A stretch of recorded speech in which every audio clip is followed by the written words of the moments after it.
আমাদের এই গণ অভ্যুত্থান যেটা শেখ হাসিনাকে পালাতে বাধ্য করেছে, সেটাকে কিভাবে প্রশ্নবিদ্ধ আওয়ামী লীগের পক্ষ থেকে করা হবে আমরা ধারণা করতে পারি। খুব অল্প দিন গেছে, এর মধ্যেই নানা রকম চেষ্টা আমরা দেখতে পাচ্ছি এবং সেই চিরায়ত ইতিহাস বিকৃতি আওয়ামী লীগের পক্ষ থেকে স্বয়ং শেখ হাসিনা নেমেছেন এটায়। আমাদের এগুলো একটু জেনে রাখা দরকার এবং আমাদের নিজেদেরও এই প্রসঙ্গে প্রস্তুতি লাগবে। 3 মাসের একটু বেশি সময় গেছে, আমার স্মৃতি খুবই তরতাজা আছে। কিন্তু 3 বছর, 10 বছর, 15 বছর, 20 বছর পর কি হবে, আমাদের এখন থেকেই সতর্ক হওয়া দরকার।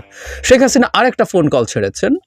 সেই ফোন কলটায় কিছু কথা বলেছেন আমাদের প্রথম শহীদ এবং সবচেয়ে আলোচিত শহীদ আবু সাঈদের মৃত্যুকে নিয়ে। তিনি বিদ্রুপাত্মক ঢঙে কথাবার্তা বলেছেন। আমি সেই জায়গায় আসবো, ভিডিওটা আমি মন্তব্যেও দিয়ে দিব, বা ভিডিওটা পাওয়া যায়, আপনারা একটু সব চ্যানেল এটাকে পাবলিশ করেছে, আপনারা দেখে নেবেন। তার আগে আরেকটা ইস্যু নিয়ে কথা বলি, যেটাও আসলে এটার সাথে সিনক্রোনাইজড বলে আমি মনে করি। তার আগে একটু বলে রাখা দরকার, সেটা হলো যে অভিনেত্রীর একটা স্ট্যাটাস রিসেন্টলি খুব আলোচিত হলো। সেই স্ট্যাটাসটা কতটুকু সঠিক সেটা নিয়ে একটু কনফিউশন রেখে আমরা একটু শুনবো। কারণ হলো আমি সোহানা সাবা অভিনেত্রী, তিনি একটা স্ট্যাটাস দিয়েছেন। আমি দেখলাম যে এই নামে সার্চ দিলে তার আরেকটা ভেরিফাইড অ্যাকাউন্ট পাওয়া যায়। অনেকেই বলেছেন, আমি খোঁজখবর নেওয়ার চেষ্টা করেছি যে অনেকেই তো একাধিক আইডি চালায়, এটা নাকি তারই, এবং তার খুবই অন্ধ আওয়ামী আনুগত্য আছে, এই পারসেপশন আছে। আর যদি এটা তিনি না দিয়ে থাকতেন তাহলে তো তার ভেরিফাইড যে আইডি আছে সেখানে এই জিনিসটা বলা দরকার ছিল, কারণ এখানে তিনি এমন একটা অভিযোগ করেছেন, এটা মর্মান্তিক, মারাত্মক, বিভৎস, বর্বর। কি বলেছেন? পানি লাগবে, পানি। তারপরে মুগ্ধকে কে কি করে মারলো, কই গুলি লাগলো, কোথায় হসপিটালে গেল, কোন হসপিটালে গেল, কোথায় দাফন করলো, ওর যমজ ভাই স্নিগ্ধ আর মুগ্ধর একসাথে ছবি ভিডিও দেখতে চাই। ওদের মা ছেলের মৃত্যুর পরের দিন এত বড় একটা লেখা পোস্ট করলো, কিন্তু তাকে এখন আর দেখা যায় না কেন? যমজ ভাইয়ের মৃত্যু শোক ভুলে 3 মাসে কি করে স্নিগ্ধ হ্যাপিলি ইউরোপ ট্যুর করছে? আবারও বলছি, আমি যদি এটা তার অ্যাকাউন্ট না হয় তাহলে আসলে এটাকে খুব গুরুত্ব দেওয়ার কথা নেই, কিন্তু আমি খোঁজ খবর করে আমি চাই না কখনো আমার এখানে কোনো ভুল তথ্য প্রকাশিত হোক, এবং কনফিউশন থাকলে সেটাও বলে নিলাম। কিন্তু আমি এতে খুব বেশি ডিফারেন্সের কিছু দেখি না, কারণ মাকসুদুল হক, মানে আওয়ামী লীগের পাঁচাটা লোকজন কেমন হয় মাকসুদুল হকের স্ট্যাটাস দেখে আমরা নিশ্চয়ই বুঝেছি। এর আগে তিনি একটা কলাম রীতিমতো লিখেছেন, কলামটার মধ্যে যেহেতু যুক্তি দিয়ে বলার চেষ্টা করেছেন তাই যুক্তি দিয়ে কথা বলেছি। আর ওই যে স্ট্যাটাস, যেভাবে হাসনাত আবদুল্লাহর স্ট্যাটাসের পর কীভাবে তাকে তার মৃত্যু নিশ্চিত করে কি বিভৎস বর্বরভাবে লিখেছিলেন, ইতরের মতো বলেছিলেন, তাই ওই ইতরকে ইতর বলেছিলাম। ওটা নিয়ে আর আলোচনার কিছু ছিল না। আলোচনার বিষয় থাকলে আওয়ামী লীগের লোকের সাথেও জবাব দিতে প্রস্তুত। সোহানা সাবা বাস্তবে এমন কিছু করে থাকতেই পারেন, কিন্তু আমি বলছি এটা একটা সিনক্রোনাইজড শুরু হয়েছে। মাকসুদুল হকের ওই কলামে কিভাবে এই সব ঘটনা ঘটেছে, এগুলোকে স্টিগমাটাইজ কিভাবে করা হচ্ছে, কিভাবে হিজবুত তাহরির এটা সেটা মিলে নাকি এগুলো করেছে, অনেক বিদেশি শক্তি মিলে, টিপিক্যাল ন্যারেটিভ আছে বহু মানুষের যেরকম সেরকম। এখনকার এই ভিডিওতে অডিওতে শেখ হাসিনা দাবি করছেন আমাদের সাঈদ। আমার দিনটার কথা মনে পড়ে এবং আমি একটা আলাদা মৃত্যু নিয়ে খুব দ্রুত, তখন আমি অনেকগুলো ভিডিও করতাম, প্রতিটা ইস্যুতে কথা বলতে চেষ্টা করতাম, 4-5টা ভিডিও আমি প্রতিদিন দিয়েছি প্রতিটা ইস্যু নিয়ে। সো ওই মৃত্যুটাকে নিয়ে আলাদাভাবে কথা বলেছিলাম এবং আমার সামহাও মনে হয়েছিল এটা যখন প্রচারিত হবে, আমিও আমার জায়গা থেকে যতদূর সম্ভব প্রচার করব। এটা যখন প্রচারিত হবে তখন এটা আগুন জ্বালিয়ে দেবে, কারণ একজন নিরস্ত্র মানুষ যে দুপাশে হাত প্রসারিত করে দাঁড়িয়ে আছে তাকে গুলি করে পুলিশ হত্যা করছে, একেবারে নিরস্ত্র, এবং পুলিশ কোনোভাবে থ্রেটেন্ড ছিলেন না।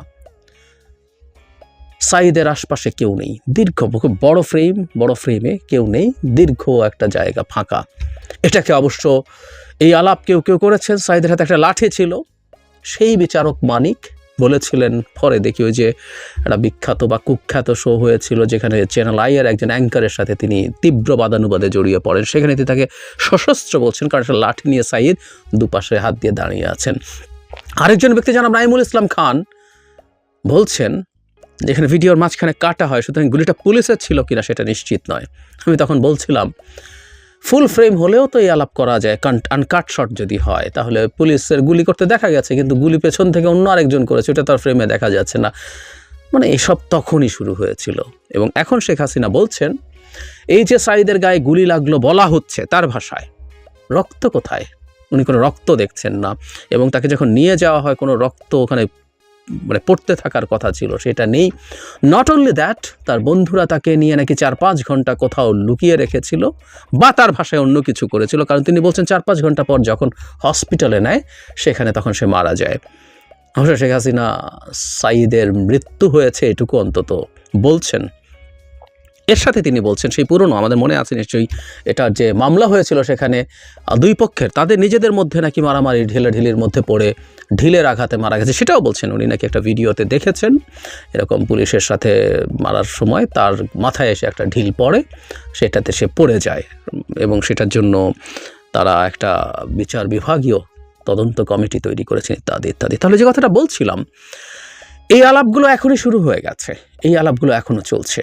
সাঈদকে কি বুলেট দিয়ে গুলি করা হয়েছিল, সেই বুলেটে রক্ত পড়ে কি না ইনস্ট্যান্টলি, সেটা শেখ হাসিনার না জানার কোনো কারণ নেই, কিন্তু তিনি এগুলো শয়তানি করছেন, একদম শয়তানি করছেন। এবং কেন, কোন উদ্দেশ্যে করছেন আমরা বলতে পারি, এগুলো ক্লু ধরিয়ে দিচ্ছেন তার লোকজনকে, তারা মাঠে কোন কথা বলে শোরগোল করবে, এবং তাদের আদার পিপল যারা আছেন তারা কোন কথাগুলো ক্রমাগত বলে যেতে হবে, সেই সিগন্যাল তিনি তার জায়গা থেকে দিচ্ছেন। আমরা জানি, আমরা নিশ্চিতভাবে জানি আওয়ামী লীগ এভাবেই তার ইতিহাস বিকৃত করে। 52 সালের ভাষা আন্দোলনের সময়, 21শে ফেব্রুয়ারির সময়, তার আগে থেকেই শেখ মুজিবুর রহমান জেলে ছিল, তখন সেটাও নাকি তার নেতৃত্বে হয়েছে। তিনি জেলের টয়লেটের মানে ভেন্টিলেটর দিয়ে চিরকুট লিখে লিখে নাকি ইনস্ট্রাকশন দিতেন। মানে কপাল ভালো, মানে যতদিন উনি বেঁচে ছিলেন এবং মোটামুটি সক্ষম বয়সে ছিলেন, মানে পারলে পলাশির যুদ্ধ সব কিছুতে তার রোল এনশিওর করে, সিপাহী বিদ্রোহ উনি জন্মাননি বলে সেটা করতে পারেননি, কিন্তু এভাবেই তার ইতিহাস বিকৃত করেছে। শেখ মুজিবুর রহমান স্বাধীনতা চায়নি, অনেকভাবে প্রমাণ করা যায়। তিনি অখণ্ড পাকিস্তানের প্রধানমন্ত্রী হতে চেয়েছেন, এবং আমি বহুবার বলেছি এতে সমস্যার কিছু নাই, একজন বুর্জোয়া ডেমোক্রেটিক পলিটিশিয়ানের তাই চাওয়ার কথা। কিন্তু না, তিনি 7ই মার্চে নাকি স্বাধীনতার ঘোষণা দিয়ে দিয়েছেন, এবং যে তাজউদ্দিন আহমেদকে তিনি রেকর্ড করে দিতে চাননি স্বাধীনতার ঘোষণা, তাজউদ্দিন আহমেদের বড় কন্যা শারমিন আহমেদ তার বই নেতা ও পিতাতে চমৎকারভাবে সেটা বয়ান করেছেন। সেই শেখ মুজিবুর রহমান নাকি পালিয়ে যাওয়ার সময় চিটাগাং ওয়্যারলেসে একটা ঘোষণা দিয়ে গেছেন। আমার কাছে এটাকেও একই রকম ম্যানুফ্যাকচার্ড ইতিহাস বলে মনে হয়, ম্যানুফ্যাকচার্ড ইতিহাস। একইভাবে বহু বহু ইতিহাস ম্যানুফ্যাকচারিং তারা করেছে স্বাধীনতার পরে। মানে লিস্টটা অনেক অনেক বড়, দীর্ঘ, অনেক লম্বা, সেদিকে যাচ্ছি না।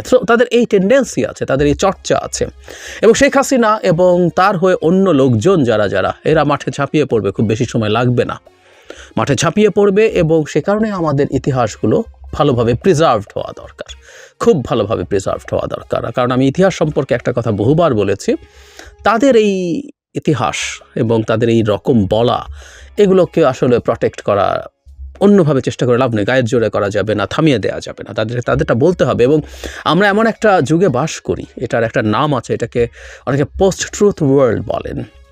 এই কারণে পোস্ট ট্রুথ ওয়ার্ল্ড বলেন যখন আসলে আমরা আমাদের সত্যটা, বাস্তবে যেটা ঘটেছে সেই সত্যটা দিনে দিনে অনেক বেশি সাবজেক্টিভ হয়ে উঠছে। প্রত্যেকে তার মতো করে কমফোর্টেবল যে ট্রুথ, সেই ট্রুথটা পেতে চাইছে। সেই জিনিসটা যখন পায় সে সেটাকে গ্র্যাব করে। সো শেখ হাসিনার এই তথ্য বলে সাঈদকে নিয়ে যে নোংরা কথা তিনি বলছেন, অভদ্র, মানে একেবারে অসভ্য কথা, এগুলো সভ্য মানুষ এভাবে কথা বলে না একটা মৃত্যুকে নিয়ে, যেটা বলেছেন সেটা আসলে আমি আপনি জরুরি না। এই মুহূর্তের তার যারা লোকজন আছেন তাদেরকে কিছু, তার ভাষায় তার কিছু সত্য, তাদের জন্য কমফোর্টেবল কিছু সত্য উনি দিচ্ছেন, তারা সেটা নিচ্ছে, এবং এটা দিয়ে ইন্সপায়ার্ড হয়ে আরও মানুষজন আরও এরকম সত্য, সোহানা সাবারও স্ট্যাটাস যদি সঠিক হয়ে থাকে সেটা, মাকসুদুল হক, আরও অনেকে এভাবে নেমে আসবেন। আমাদের যেটা করার আছে সেটা হলো আমরা বাস্তবে যা যা ঘটেছে, এগুলো তো কতগুলো ফ্যাক্টস আছে, বহুবার বলেছি ইতিহাস নিয়ে, truth is subjective but facts are not. যা যা ফ্যাক্টস হয়েছে এই ফ্যাক্টগুলো অন্তত যাতে আমরা ঠিকঠাক মতো করে ফেলি, ফ্যাক্টসগুলো আমরা ডকুমেন্ট করে ফেলি, ট্রুথ খুঁজে পাওয়া কঠিন। সাঈদ কেন দুহাত দুপাশে দিয়ে দাঁড়িয়েছিল? ও কি মরতে চেয়েছিল? ও কি ভাবছিল ওকে গুলি করবে না, নাকি ও ভাবছিল ওকে কিছুই করবে না? ওকে এই সাহস দেখালো কেন? ওর মনে কি চলছিল? এরকম নানা প্রশ্ন আমরা জানবো না, আমরা হয়তো ইন্টারপ্রিট করার চেষ্টা করব, এগুলো ট্রুথ। কিন্তু ফ্যাক্টস হচ্ছে সাঈদকে নিরস্ত্র অবস্থায় গুলি করে হত্যা করেছে। এবং খুব মজার ব্যাপার, সারা পৃথিবী শুধু না, শেখ হাসিনা যে দেশটার স্লেভ, কৃতদাসী, সেই ভারতের মিডিয়াও ছি করেছে সাঈদের এই ভিডিও নিয়ে। এবং পালকি শর্মার মতো মানুষ, যিনি সকাল বিকাল ডক্টর ইউনূসের বিরুদ্ধে কথা বলতে দাঁড়িয়ে যান শেখ হাসিনার পক্ষে, তাকেও দেখেছি। সো একইভাবে যেসব ভিডিও আমাদের সামনে আসবে, যেগুলো ডকুমেন্ট আছে, অন্যগুলো তো গল্প বানানো যাবে, কিন্তু কতটা গল্প বানানো যাবে না। এই যে মুগ্ধ, পানি লাগবে পানি দেখেছি, এছাড়া আরও বেশ কিছু, ইয়ামিনকে ফেলে দেওয়া হচ্ছে, যেগুলোর ভিডিও আমাদের সামনে আছে, নিরস্ত্র দুই বন্ধু একজনকে হত্যা করছে, আরেক বন্ধু নিয়ে যাচ্ছে, যেগুলো এরকম ডকুমেন্ট আছে, এগুলো নিয়ে স্টোরি আমাদের সামনে আসতে থাকবে। এবং আজকে থেকে অনেক বছর পরে দেখা যাবে এগুলো কারো কারো মধ্যে বিভ্রান্তি তৈরির সম্ভাবনা তৈরি করবে। এই জন্য ডকুমেন্টেশন করা, এবং এই কথাটা আমরা বহুবার বলছি, এদেরকে নিয়ে শিল্প তৈরি করা, ন্যারেটিভের জন্য শিল্প লাগে, এদেরকে নিয়ে ডকুমেন্টারি, এদেরকে নিয়ে ফিকশন, সাঈদকে নিয়ে, মুগ্ধকে নিয়ে ফিকশন তৈরি হতে পারে, ফিল্ম হতে পারে, এদেরকে নিয়ে গান হতে পারে, কবিতা হতে পারে, গল্প হতে পারে, ইন মেনি ফর্মস তাদেরকে এইভাবে ন্যারেটিভ তৈরির মধ্যে, ন্যারেটিভের মধ্যে রাখতে হবে। শেখ হাসিনার এই ধরনের ফোন কল, নতুন ফোন কল আমাদের কাছে এই বার্তাটা খুব সিরিয়াসলি দেয়। এবং প্রায় বলি, উনি যত ফোন কল করবেন, এরকম লিক করবেন, এগুলো আমাদের কথা বলা দরকার, গুরুত্ব দেওয়া দরকার, এগুলো আমাদের জন্য ভবিষ্যতের দিক নির্দেশনা হিসেবে দেয়। এবং যেটা সবচেয়ে জরুরি, ঘৃণাটাকে চাঙ্গা রাখে। কত নিচু স্তরের, কত অসভ্য বর্বর একজন মানুষের কবল থেকে আমরা মুক্তি পেয়েছি, শেখ হাসিনার প্রতিটা ফোন কল আমাদেরকে সেটা স্মরণ করিয়ে দেয়, আমাদেরকে ঐক্যবদ্ধ করে। এবং সবচেয়ে জরুরি কথা, কেউ কেউ যখন বলেন দেশ কেমন চলছে, ভালো চলছে কি না, কেমন ছিলাম, কেউ কেউ একটু একটু করে বলার চেষ্টা করেন আগেই কি ভালো ছিলাম। শেখ হাসিনার এসব কথা শোনার পর সব কিছু মুহূর্তেই ভেঙে পড়ে। শেখ হাসিনা নেই এমন বাংলাদেশ, আর যাই হোক, যেমন হোক, এই নাই সেই নাই, এটা স্রেফ স্বর্গ। ওই ভদ্রমহিলাকে দেখতে হচ্ছে না, তার কথা শুনতে হচ্ছে না।